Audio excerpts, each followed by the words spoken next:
Bizim bir dəyərli diyetoloqumuz var, Məryəm xanım. Onun da çox gözəl fikirləri var. Xüsusilə elə sosial şəbəkələrdə, TikTok üzərindən özlərinə diyetoloq deyib insanları, bax sizi, məni aldadan şəxslər var. Bəli. Bizi əyləşiblər, orada aldadırlar. Biz də bilmirəm, bizi necə hipnoz edirlərsə, biz onlara aldanırıq. Aldanan insanlar da deyim ki, belə savadsız insanlardılar, yox. Belə gözəl aldanırıq ki onlara. Gəlin baxaq Məryəm xanımın fikirlərinə. Qızım, əyləşə bilərsin.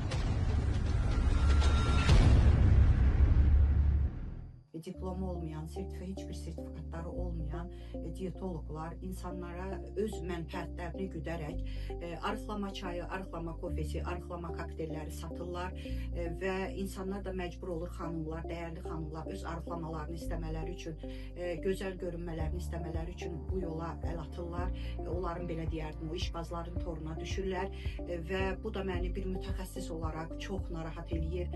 Çünki bunların orqanizmə ən əsas da bağırsaqlarımıza vurduğu ziyan bərpa olunmaz ola bilər. Bağırsaqlarımız bizim ikinci beynimizdir, bunu hamımız bilməliyik.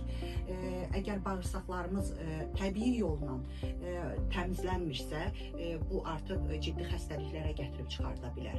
Çünki bağırsağımızda bizim xoşbəxtlik hormonu olan, yoğun bağırsağımızda xoşbəxtlik hormonu olan serotonin hormonu ifraz olunur. Amma xanımlar və yaxud bəylər həmən o arıqlama çaylarından, müxtəlif o şeylərdən, bağırsaq açıcı vasitələrdən istifadə edəndə artıq o serotonin hormonu, xoşbəxtlik hormonu ifraz edilə bilmir və depressiyaya cürbəcür xəstəliklərə gətirib çıxardır. Bağırsaqlarımızda bizim canlı və cansız bakteriyalar var. O canlı bakteriyalar bizim immun sistemimiz üçün cavabdehdir və biz onları, siz onları o dərmanlarla, bağırsaq açıcı vasitələrdən istifadə edərək təmizləyəndə artıq o canlı bakteriyalar da yuyub aparırsınız.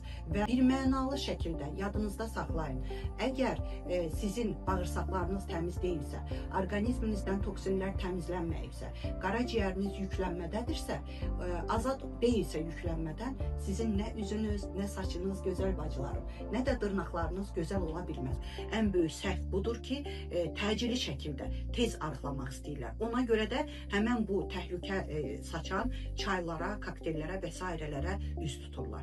Və Rusiyada təhsil almış bir mütəxəssis olaraq bunların hamısını qadağan eləmişəm. Əgər bir insanın bağırsağı saat kimi işləyirsə, amma qarın açıcı vasitələrdən istifadə etmədən hər gün normal şəkildə, üzr istəyirəm, böyük bayıra gedirsə, artıq bu xoşbəxtlik deməkdir. Həqiqətən də həm üzü gözəl olur, həm əhval-ruhiyyəsi gözəl olur. Çünki depressiyaya da bağırsaqların dolu olmasından depressiyaya düşür çox insanlar. Bu həqiqətən belədir. Mənim yanaşmam insanları həqiqətən də sağlamlığına qovuşturmaqdır.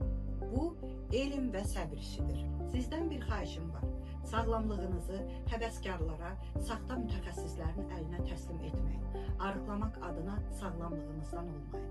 Bir şeyi unutmayın ki, sağlamlıq və gözəllik heç vaxt zərərli məhsulların arxasında gizlənmir. Onlar elmə, biliyə və öz bədəninizə hörmət etməkdən keçir.